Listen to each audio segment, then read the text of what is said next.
আচ্ছা, আপনি ইউটিউবে শর্টস ভিডিও আপলোড তো করেন, কিন্তু সেই ভিডিওর মধ্যে নিজের মনের মতো থাম্বনেল কি সেট করতে পারেন? নিজের মনের মতো থাম্বনেল সেট করতে না পারাটা এটা একটা কমন সমস্যা। এমন অনেকেই আছে যারা শর্টস ভিডিও আপলোড করে, কিন্তু সেই শর্টস ভিডিওতে ভালোভাবে একটা থাম্বনেল কিন্তু সেট করতে পারে না। তো বন্ধুরা, আজকের আমি এই ভিডিওতে দেখাবো শর্টস ভিডিওতে কিভাবে খুব ভালো একটা থাম্বনেল সেট করবেন। নিজের মনের মতো, নিজের ইচ্ছে মতো একটা থাম্বনেল কিভাবে শর্টস ভিডিওতে সেট করবেন। তো বন্ধুরা, চলুন ভিডিওটা শুরু করা যাক। নমস্কার, আমি তন্ময়, আপনি দেখছেন তনুর টেক। চলুন আর বেশি দেরি না করে ভিডিও শুরু করা যাক। প্রথমে ইউটিউবটা ওপেন করে নেবেন। ইউটিউব ওপেন করার পর নিচে দেখুন প্লাস আইকন আছে, ওই প্লাস আইকনেতে ক্লিক করে দেবেন। প্লাস আইকনেতে ক্লিক করে দেওয়ার পর এরকম একটা ইন্টারফেস চলে আসবে। ফোনের ক্যামেরাটা অন হয়ে যাবে, ইউটিউবের ক্যামেরাটা অন হয়ে যাবে। এখান থেকেও শর্টস ভিডিও বানাতে পারেন, এবং আপনি যদি আগে থেকে শর্টস ভিডিও বানিয়ে রাখেন সেটাও সিলেক্ট করে আপলোড করে আপনি কিন্তু আপনার নিজের মনের মতো একটা থাম্বনেল কিন্তু সেট করতে পারবেন। তো আমি আগে থেকে একটা ভিডিও বানিয়ে রেখেছিলাম আপনাকে দেখানোর জন্য, তো আমি সেটা সিলেক্ট করে নেব। তো সেই ভিডিওটা সিলেক্ট করার জন্য বাঁদিকে দেখুন একটা অ্যাড অপশান আছে, ওই অ্যাড অপশানেতে ক্লিক করে দেবেন। অ্যাড অপশানেতে ক্লিক করলে ডাইরেক্ট আপনার ফোন গ্যালারিতে নিয়ে চলে যাবে। এখানে আপনি যে ভিডিওটা তৈরি করে রেখেছেন সেই ভিডিওটা সিলেক্ট করে নেবেন। তো আমি এখান থেকে একটা ভিডিও সিলেক্ট করে নেব। তো আমি একটা ভিডিও সিলেক্ট করে নিলাম। ভিডিও সিলেক্ট করার পর এই রকম একটা ইন্টারফেস চলে এসছে। তো এবারে দেখুন ডান দিকে নিচে ডান অপশান আছে, ডান অপশানেতে ক্লিক করে দেবেন। এই যে ডান দিকে নিচে একটা ডান অপশান আছে, ওই ডান অপশানেতে ক্লিক করে দেবেন। ডান অপশানে ক্লিক করলে একটু প্রসেসিং চলবে, প্রসেসিং হবে। প্রসেসিংয়ের পরে তারপরে বলছি। প্রসেসিং কমপ্লিট হয়ে গেছে। প্রসেসিং যখন কমপ্লিট হয়ে যাবে তখন কিন্তু আবার ফোন ক্যামেরাটা অন হয়ে যাবে, বা ইউটিউবের ক্যামেরাটা কিন্তু অন হয়ে যাবে। এরপরে দেখুন নিচে, দেখুন ডান দিকে নিচে একটা রাইট চিহ্ন আছে, ওই রাইট চিহ্নতে ক্লিক করে দেবেন। রাইট চিহ্নতে ক্লিক করলে দেন এইরকম একটা ইন্টারফেস চলে আসবে। এবারে দেখুন ডান দিকে নিচে নেক্সট আছে, ওই নেক্সট বাটনেতে ক্লিক করে দেবেন। নেক্সট বাটনেতে ক্লিক করলে এই রকম একটা ইন্টারফেস চলে আসবে। এখানে কিন্তু ভিডিওটা শো করছে, বাঁদিকে ওপরে দেখুন যে 15 সেকেন্ডের একটা ভিডিও, সেটা কিন্তু শো করছে। এবং ভিডিওর বাঁদিকে ওপরে দেখুন একটা পেন্সিল আইকন আছে, ওই পেন্সিল আইকনেতে ক্লিক করে দেবেন। পেন্সিল আইকনেতে ক্লিক করে দেওয়ার পর এই রকম একটা ইন্টারফেস চলে আসবে। কিছু সামান্য সময় ধরে প্রসেসিং চলবে, 1 থেকে 2 সেকেন্ডের মতো প্রসেসিং চলবে। প্রসেসিং কমপ্লিট হয়ে যাওয়ার পর ভিডিওটা কিন্তু এইভাবে শো করবে। এবারে এখান থেকেই আপনি আপনার শর্টস ভিডিওতে থাম্বনেল সেট করতে পারবেন। আপনার নিজের মনের মতো, আপনার নিজের ইচ্ছে মতো আপনি আপনার শর্টস ভিডিওতে একটা খুব ভালো থাম্বনেল কিন্তু সেট করতে পারবেন। তো সেটা কিভাবে সম্ভব চলুন দেখে নেওয়া যাক। এবারে দেখুন নিচে দেখুন একটা ফটো আছে। নিচে দেখুন এই ফটোটা আমি যেদিকে সরাচ্ছি একটা করে রিয়াকশান কিন্তু হয়ে যাচ্ছে। এটা কিন্তু থাম্বনেল। এই যে দেখুন এটা একটা থাম্বনেল হয়ে গেল, এটা একটা থাম্বনেল হয়ে গেল, এটা একটা থাম্বনেল হয়ে গেল, এটা একটা থাম্বনেল হয়ে গেল। তো এই রকমভাবে আপনি ভিডিওর মধ্যে থেকে আপনি কিন্তু থাম্বনেল নিয়ে ইউটিউবে শর্টস ভিডিওতে সেট করতে পারেন। তো আপনি যদি ভাবেন, যে আপনি যদি বলেন যে এই রকমভাবে আমি থাম্বনেল সেট করব না, আমার ভিডিওতে বা এই যে ফটোটা আছে এই ফটোতে কিছু লেখা থাকবে, কিছু টেক্সট লেখা থাকবে, কালারিংভাবে কিছু লেখা থাকবে, সেটাও আপনি করতে পারেন। তো সেটা কিভাবে করবেন, পিক্সেল ল্যাব অ্যাপ্লিকেশনে যাবেন। পিক্সেল ল্যাব অ্যাপ্লিকেশনের মাধ্যমে আপনার নিজের মনের মতো, আপনার নিজের ইচ্ছে মতো একটা ভালো থাম্বনেল তৈরি করে নেবেন।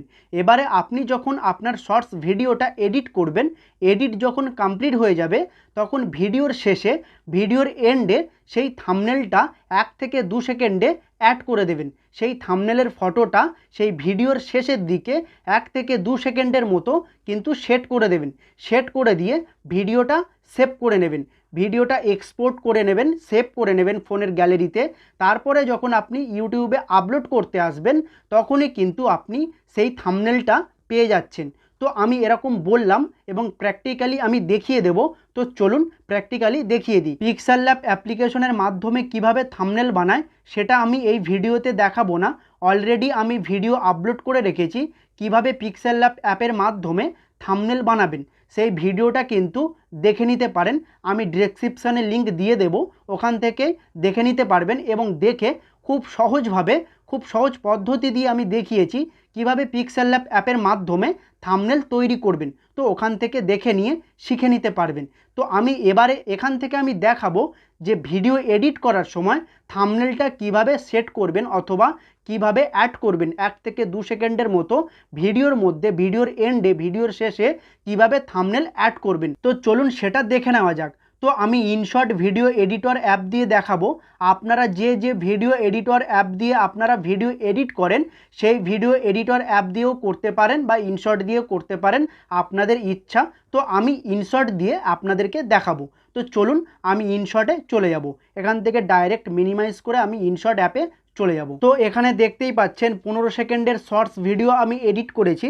এখানে দেখতেই পাচ্ছেন এই যে দেখুন 15 সেকেন্ডের একটা শর্টস ভিডিও আমি এডিট করেছি। আমার এই শর্টস ভিডিওটা এডিট করা কমপ্লিট হয়ে গেছে। তো এবারে আমি এই ভিডিওর মধ্যে থাম্বনেল অ্যাড করে দেখাবো। 1 থেকে 2 সেকেন্ডের মতো থাম্বনেল আমি অ্যাড করে দেখাবো। তো আমি ইনশর্ট দিয়ে যেহেতু করছি, তো আমি এই বাঁদিকে দেখুন একটা প্লাস আইকন আছে, এই বাঁদিকে প্লাস আইকনেতে ক্লিক করে দেবো।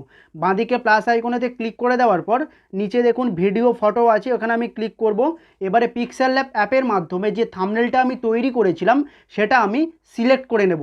তো এবারে দেখুন এই ফটো সেশানে চলে যাব।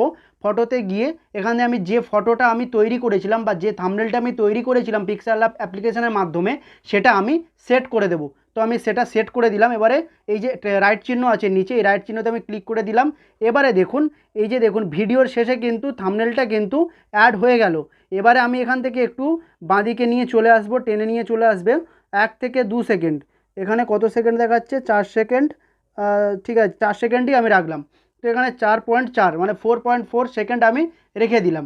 তো এবারে দেখুন ভিডিওটা যখন আমি চালাবো, এবারে দেখুন ভিডিওটা দেখুন চলছে, দেখুন ভিডিওটা চলছে। চলার পরে লাস্টের দিকে এই থাম্বনেলটা কিন্তু শো হচ্ছে।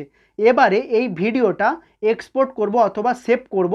সেভ করার পরে ইউটিউবে যখন আমি ভিডিওটা আপলোড করব তখন ওখান থেকেই খুব সহজেই নিজের মনের মতো, নিজের ইচ্ছে মতো একটা থাম্বনেল আমি কিন্তু আমার শর্টস ভিডিওতে আমি কিন্তু সেট করে দিতে পারবো। তো এরকম করে আপনি আপনার শর্টস ভিডিওতে খুব ভালো নিজের ইচ্ছে মতো, নিজের মনের মতো একটা থাম্বনেল সেট করতে পারবেন।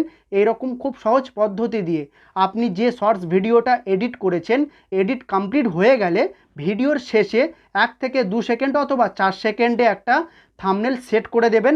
সেট করে দেওয়ার পরে ভিডিওটা সেভ করে নেবেন। তারপরে যখন শর্টস ভিডিও আপলোড করতে যাবেন ইউটিউবে তখন ওখান থেকে আপনি থাম্বনেল কিন্তু সেট করতে পারবেন খুব সহজেই। একদম খুব সহজেই নিজের মনের মতো, নিজের ইচ্ছে মতো থাম্বনেল কিন্তু আপনি সেট করতে পারবেন। তো এবারে ইউটিউবে চলে যাব, এখান থেকে ডাইরেক্ট মিনিমাইজ করে বেরিয়ে যাব, কারণ আপনাকে অলরেডি ভিডিও আপলোড করে দেখাচ্ছি যে শর্টস ভিডিওতে কিভাবে থাম্বনেল সেট করবেন। তো চলুন ইউটিউবে চলে যাওয়া যাক। তো আমি এখান থেকে ডাইরেক্ট মিনিমাইজ করে বেরিয়ে যাব, ইউটিউবটা ওপেন করে নিলাম। এবারে এখানে দেখাবো যে সেই থাম্বনেলটা আমি ভিডিও এডিট করার সময় অ্যাড করেছিলাম সেটা এবারে কোথায়। এবারে দেখুন এই যে ভিডিও আছে, ভিডিও শেষের দিকে চলে আসছি।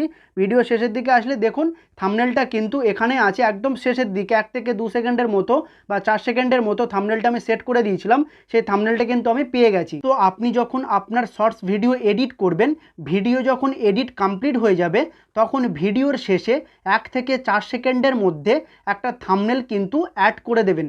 আগে পিক্সেল ল্যাব অ্যাপ্লিকেশন দিয়ে থাম্বনেল তৈরি করে নেবেন, তারপরে সেটা ভিডিও এডিট করার সময় ভিডিও এডিট যখন কমপ্লিট হয়ে যাবে তখন কিন্তু সেই ভিডিওর শেষে, ভিডিওর এন্ডে 1 থেকে 4 সেকেন্ডের মধ্যে থাম্বনেলটা কিন্তু অ্যাড করে দেবেন। থাম্বনেলটা অ্যাড করে দেওয়ার পর ভিডিওটা সেভ করে নেবেন অথবা এক্সপোর্ট করে নেবেন। তারপরে ইউটিউবে যখন ভিডিও আপলোড করতে আসবেন তখন দেখবেন আপনার নিজের মনের মতো আপনি কিন্তু থাম্বনেল আপনার শর্টস ভিডিওতে অ্যাড করতে পারছেন অথবা সেট করতে পারছেন। তো এই রকমভাবে আপনার প্রত্যেকটা শর্টস ভিডিওতে আপনি থাম্বনেল সেট করতে পারবেন।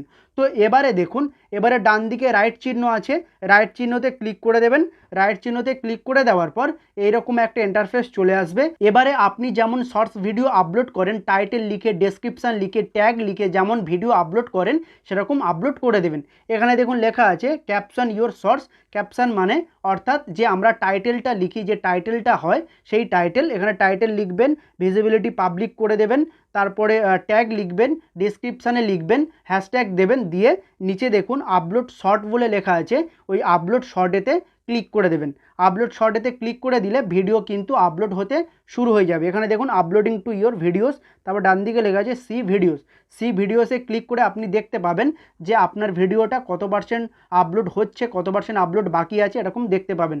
আর আপনি যদি এটা ভাবেন যে ভিডিও আপলোড করার সময় যদি আপনার থাম্বনেলটা সরে গিয়ে যদি অন্য কোনো থাম্বনেল আসে, সেটা কিন্তু হবে না। আপনি যেহেতু আপনার নিজের মনের মতো, আপনার নিজের ইচ্ছে মতো একটা থাম্বনেল সেট করেছেন আপনার শর্টস ভিডিওতে, সেটাই কিন্তু থাকবে, সেটাই ভিউয়ার্সরা দেখতে পাবে এবং সেটাতে ক্লিক করবে।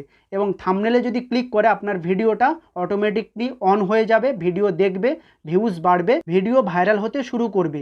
আপনার ভিডিও যখন ভিউয়ার্সরা দেখবে, তখন সেই ভিডিওর মধ্যে যে থাম্বনেলটা দেওয়া আছে বা সেই যে থাম্বনেলটা সেট করা আছে, সেই থাম্বনেলটা দেখে ভিউয়ার্সরা এটাই ভাববে যে এই ভিডিওতে থাম্বনেলটা কত সুন্দর, তাহলে ভিডিওটা না আরও কত সুন্দর। তো এই রকমভাবে আপনি যদি ভালো নিজের ইচ্ছে মতো, নিজের মনের মতো একটা থাম্বনেল যদি আপনার শর্টস ভিডিওতে অ্যাড করতে পারেন বা সেট করতে পারেন, তাহলে আপনার ভিডিওতে ভিউস আসার চান্স কিন্তু অনেক বেড়ে যাবে। তো বন্ধুরা, এই ছিল আজকের ভিডিও। ভিডিওটা যদি একটু হেল্পফুল মনে হয় তাহলে একটা লাইক করে দেবেন। আর যদি আপনি কোনো দিন ইউটিউব রিলেটেড কোনো প্রবলেমে পড়েন, তাহলে আমার ফেসবুক প্রোফাইল ফলো করতে পারেন অথবা আমার ইনস্টাগ্রাম পেজে ফলো করতে পারেন। ওখানে গিয়ে মেসেজ করলে আমি নিশ্চয়ই আপনার প্রবলেম সলিউশন খুঁজে দেব। আর এই চ্যানেলে যদি নতুন হয়ে থাকেন, তাহলে চ্যানেলটি সাবস্ক্রাইব করে বেল নোটিফিকেশান অন করে দেবেন। ভিডিওটা এখানেই শেষ করছি। সবাই ভালো থাকুন, সুস্থ থাকুন। ধন্যবাদ।